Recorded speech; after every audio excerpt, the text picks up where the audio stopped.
रहे हैं city India news channel हक की आवाज। पैराडाइज फंक्शन पैलेस महबूब। हिंदुस्तान के तीसरे सदर डॉक्टर जाकिर हुसैन खान की 127वीं यौम पैदाइश के मौके पर मौलाना अबुल कलाम आज़ाद वेलफेयर सोसाइटी सूर्यापेट की जानिब से मुस्तखर सूर्यापेट के कस्तूरबा गांधी बालिका अखिलती स्कूल में एक प्रोग्राम मुनक्किद किया गया, जिसमें औलिया तलबा को इम्तहानात के पैड और नोटिस तकसीम किए गए, जिसकी सदारत हाफिज मोहम्मद खालिद अहमद एडवोकेट ने की। इस मौके पर उन्होंने खिताब करते हुए कहा कि डॉक्टर जाकिर हुसैन एक तालीमी याफ्ता, एक अच्छे सियासतदान थे। उन्होंने अपनी ज़िंदगी में आला तालीम हासिल करने के लिए जर्मन जाकर PhD हासिल की, यूपी के गवर्नर रहे, नायब सदर की हैसियत से खिदमात अंजाम दिए, अलीगढ़ मुस्लिम यूनिवर्सिटी के वाइस चांसलर भी रहे थे। इनकी यादों को ताज़ा करने की हम सब को ज़रूरत है। इस मौके पर सीनियर एडवोकेट हुसैन ने खिताब करते हुए कहा कि डॉक्टर जाकिर हुसैन की खिदमात हिंदुस्तान के लिए काबिल फ़ख्र है। ऐसे अजीम शख्सियतों की यौम पैदाइश के दिन को हुकूमत की जानिब से मनाना चाहिए। इस मौके पर school principal Anita, advocate Ashok Gopi ने भी खिताब किया। इस मौके पर पेरेंट्स कमेटी मेंबर ख्वाजा मियाँ, मुबीन, स्कूल टीचर्स और स्टाफ मौजूद थे।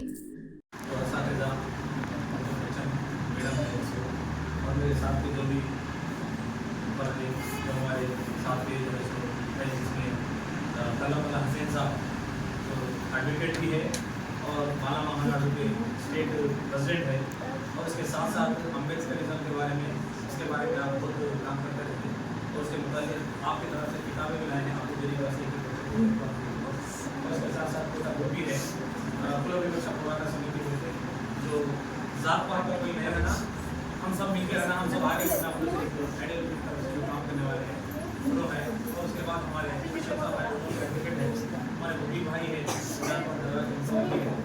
और आवाज़ कमेटी हमारे जहांगीर भाई है, ये जो प्रोग्राम करने के वास्ते मैडम से बात करें, तो मेरे से बात करें, ये जो अरेंजमेंट करने में बेचारे कल से और 7 तारीख के जहांगीर भाई करें। आजो भाई तो आपके स्कूल को आते रहते हैं, उनकी बच्चे भी यहीं पढ़ती कि हर चीज़ के मामले में उनकी फिक्र है कि मेरी बच्ची है, पूरे बच्चे हमें मेरे समझते हैं क्या है क्या नहीं, आप लोग रहती। और इसके साथ साथ जो मैडम यहाँ पे है, मैं सबको मेरी तरफ से मैं ये जो मौका मुझे दिया है मैं शुक्रिया अदा करता हूँ। और पहली बात बोलने की ये है कि जो डॉक्टर जाकिर हुसैन खान, जो जिसकी यहाँ तस्वीर नजर आ रही, डॉक्टर जाकिर हुसैन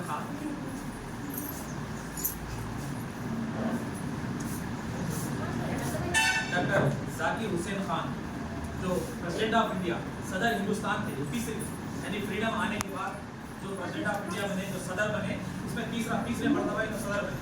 इससे पहले जो डिप्टी जो वाइस प्रेसिडेंट भी थे, यूपी के और बिहार के गवर्नर भी थे, और अलीगढ़ मुस्लिम यूनिवर्सिटी है ना मुसलमानों की जो बड़ी, उसके वाइस चांसलर भी थे। और उन्होंने बहुत से किताबें लिखी जो उर्दू मीडियम के बच्चों को जो मतलब उनके जो किताब आती वो किताब भी यही इन्होंने लिखे सो है किताब। और इसके साथ साथ जो है सो अच्छे तालीम याफ्ता थे और पॉलिटिशियन भी थे, और उसके साथ साथ लोगों में जो है सो वो करें, और जो है सो यूपी में पहले इनकी पढ़े जो आप लोग जैसा स्टार्टिंग की जो तालीम हासिल करें, यूपी में इनकी तालीम हासिल हुई। उसके बाद जो है सो ग्रेजुएट जो है सो जाके इलाहाबाद में जाके ग्रेजुएट हासिल करें, और उसके बाद जर्मन जाके PhD करें।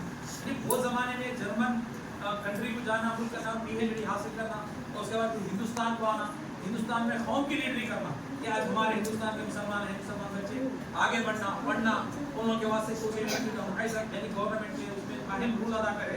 तो आज उनका 127वां यौम पैदाइश का मौका है, बट एनिवर्सरी जन्मदिनम हो जाए ना, वो जन्मदिनम है। तो हम मौलाना अबुल कलाम आज़ाद वेलफेयर सोसाइटी के जानिब से कोई भी एक मुस्लिम, यानी कि पॉलिटिशियन होने दो या फ्रीडम फाइटर्स होने दो, उनके नाम से हर मरतबा माइनॉरिटी स्कूल्स में सूर्यापेट ना सिर्फ बल्कि कोदार जम्मू हर मरतबा यहाँ के जो माइनॉरिटी उसमें भी करें लास्ट मंथ पर हर जगह हम प्रोग्राम कर रहे हैं कि हमारा करने का मौलाना अबुल कलाम आज़ाद वेलफेयर सोसाइटी का मकसद हमारा एक ही है कि बच्चों को तालीम हासिल होना, बच्चों को किताबें वगैरह देना, और जो अच्छा बच्चे पढ़ते हैं उनको इंकरेज करना। आपको मैं मशवरा देना चाह रहा हूँ, एक बात बताना चाह रहा हूँ। आप लोग इतने बच्चे मदरसे में पढ़ रहे हैं, आप लोगों को खाने की भी थोड़ी तंगी होती, कभी कभी पानी की भी तंगी होती, कभी करंट की भी तंगी होती, कभी फैन की भी तंगी, यानी घर में रहे सो फैसिलिटीज़ हमारे को हॉस्टल्स में कहीं भी मिलने के चांसेस नहीं रहते। थोड़ा मुजाहिदा, थोड़ा हम लोग तो क्या होते सो उसको फेस करना रहता, लेकिन तुम्हारे को सबक ये मिलता, इससे सबक ये मिलता, लेसन ये मिलता कि हम लोग इतनी मुश्किल से पढ़े ये हॉस्टलों में रह गए, लेकिन हम अगर अच्छा पढ़ लिए तो हम आने वाली नस्ल को और बच्चों को हम अच्छी तालीम दे सकते हैं। अगर इसमें आप लोगों में से कोई टीचर बन सकते हैं, कोई HM बन सकते हैं, कोई कलेक्टर बन सकते हैं, कोई MRO बन सकते हैं, यानी डिफरेंट आप DO बन सकते हैं, कोई अच्छा पढ़ लिए तो बन सकते हैं। तो कल आप लोगों को ये मालूम रहता कि हम ये मुश्किल से यहाँ पे पढ़ लिए तो आज आने वाले नस्ल को हम लोग कैसा तालीम दें। हिंदुस्तान तरक्की पे आना है, आगे आना है, तो सिर्फ हिंदुस्तान की आवाम, हिंदुस्तान के बच्चे पढ़ना है। एजुकेशन आए तो हर चीज़ आती, लेकिन वो एजुकेशन आना बोले तो थोड़ा हम लोग मुजाहिदा करना, हम लोग थोड़ा सैक्रिफाइस करना पड़ता है हमारे आरामी को, गर्मी को, खाने को, पाने को। लेकिन छोटी छोटी चीज़ को लेकर के हम लोग कंप्लेंट हमारे ये सही नहीं आ रहा है, ज़्यादा अगर वैसा है तो उसके बारे में कोई भी बात करना लगता, लेकिन थोड़ी चीज़ों को भी हम लोग सबर कर लेना। तो दूसरी बात, जो हमारे टीचर्स है वो लोग जो पढ़ाते हैं उन पर भी हम कॉन्सेंट्रेट करना, पढ़ना, और वो लोग जो बोलते हैं उसको भी हम अच्छा सुनना। हाँ, और दूसरी बात जो है सो हमारे माँ बाप के बारे में भी हम फिक्र रखना। हाँ नहीं, आप लोग यहाँ रह रहे, खा रहे, पढ़ ले रहे, लेकिन आपके माँ बाप इतने आरामी के साथ नहीं रहते। हाँ नहीं, आपको समझ नहीं आ रही सबको అర్థమవుతున్నదా? ఇప్పుడు మనం ఇక్కడ చదువుకుంటున్నాం, ఇక్కడ తింటున్నాం, ఇక్కడ ఉంటున్నాం, కానీ సరే ఇప్పుడు మన పేరెంట్స్ ఇంటికాడ ఎంత కష్టపడుతారో మనకు తెలియదు. పొలాల్లో ఉంటారు, రోడ్ మీద ఉంటారు, ఇంకో కష్టం, ఇంకో అసలు దేనికోసం కష్టపడుతారు అంటే మనం మంచిగా చదువుకోవాలనే ఉద్దేశంతో కష్టపడతాం. కాబట్టి మనం వాళ్ళు ఏ లక్ష్యంతో మనం ఇక్కడ వేసిరో మన ఆ లక్ష్యాన్ని పూర్తి చేయాలంటే మనం మంచిగా చదువుకోవాలి, టీచర్లు చెప్పినట్టు వినాలి, ఏదైనా మనకు అర్థం కాకపోతే వాళ్ళని అడగాలి, అడిగి తెలుసుకోవాలి. ఆ ఉద్దేశంతో మనం ఈ కార్యక్రమం చేయడం జరుగుతుంది. ఇంకోటి, సరే ఇప్పుడు ఒక భువనగిరి కాడ ఒక స్కూల్లో ఒక ఇన్సిడెంట్ జరిగింది, సరే అది ఏదో జరిగింది, కానీ అట్లాంటి మనకు సమస్యలు ఉంటే మనం చెప్పుకోవాలి.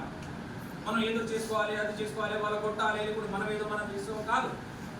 టీచర్లు చెప్పాలి, మాకు ఇబ్బంది అవుతున్నది మేడం, ఇది చెప్పి మనం దానికి ఫేస్ చేసి ముందరు పోవాలి. కానీ మనం ఏదో ఇక్కడ చేసుకుంటే మనకు అది స్కూల్ మీద చెడ్డ పేరు వస్తుంది, టీచర్లకు వస్తుంది, మన తల్లిదండ్రులకు మనకు కష్టం అవుతుంది, మనం లాస్ అవుతాం.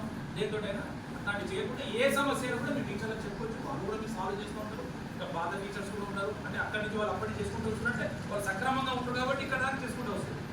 ఇంకోటి, మీ ప్రిన్సిపాల్ మేడం కూడా సరే, నాకు చాలా మంది పేరెంట్స్ అందరూ ఉన్న మేడం అంటే నేను ఎవరినో పొగడతల కొరకు లేకుంటే ఎవరినో తిట్టడం కొరకు కాదు, మంచి చేసే వాళ్ళకు మనం మంచిగా అంటాం.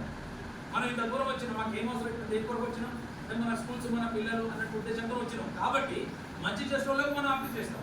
సరే వాళ్ళు కూడా వాళ్ళ ఏమంటారు, వాళ్ళ లాభాల కొరకు వాళ్ళు ఏదో మన టైం పాస్ నడుతుంటే అట్లాంటి వాళ్ళ మీద మేము కూడా ఫైట్ చేస్తాం. ఆ టీచర్ మీద ఫైట్ చేస్తాం, ఆ ప్రిన్సిపల్ మీద ఫైట్ చేస్తాం, DO ఆఫీస్ పోతాం, కలెక్టర్ పోతాం, ఇట్లాంటి రోజు పక్కన పెట్టండి, వేరే రోజు మాట్లాడండి. ఎందుకంటే పిల్లలకు అన్యాయం జరిగినప్పుడు మా సోదరులు కూడా ఒక్కొక్కసారి చాలా మంది అట్లా ఫైట్ చేసుకుంటారు. కాబట్టి మీరు కూడా మంచిగా చదువుకోవాలి.